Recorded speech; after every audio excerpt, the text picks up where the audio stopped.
Next हमारा question है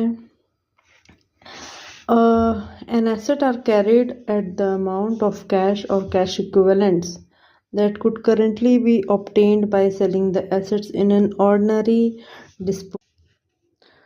तो इसका आंसर आएगा एज पर ए प्रेजेंट वैल्यू।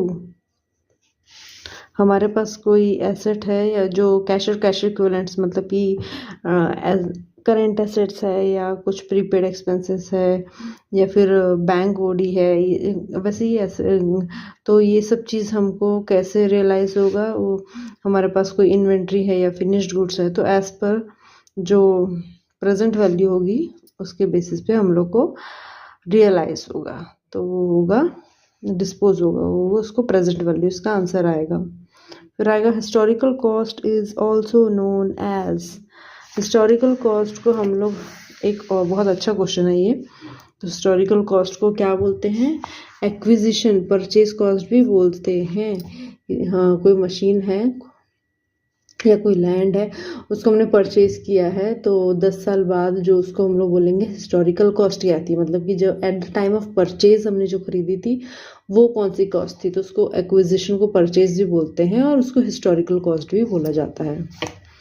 फिर आएगा valuation principles are. Valuation principles में क्या क्या होते हैं? तो बहुत सारे हो सकते हैं, हिस्टोरिकल कॉस्ट भी हो सकता है, किसी केस में प्रेजेंट वैल्यू भी हो सकता है, किसी केस में रियलाइजेबल वैल्यू भी हो सकता है, तो ये तीनों ही सही है, मतलब कि ऑल ऑफ द अबव इसका आंसर आएगा। फिर आएगा changes in accounting estimate means, तो चेंज मतलब क्या होता है? Changes in accounting estimate means difference arising between the certain parameters estimated earlier and actual result achieving during the current period। उसका आंसर आएगा बी। जैसे कि डेप्रिसिएशन होता है, अगर आप कोई चेंजेस अकाउंटिंग कर रहे हैं, पहले WDV करते थे अब SLM कर रहे हैं, या SLM करते थे पहले अब WDV कर रहे हैं, तो उसमें क्या चेंजेस आते हैं, तो वो है कि पहले क्या एस्टिमेट था अभी क्या एस्टिमेट है, कैसे चेंजेस आ रहे हैं, तो उसका होता है डिफरेंस बिटवीन, तो उसका आंसर बी आएगा।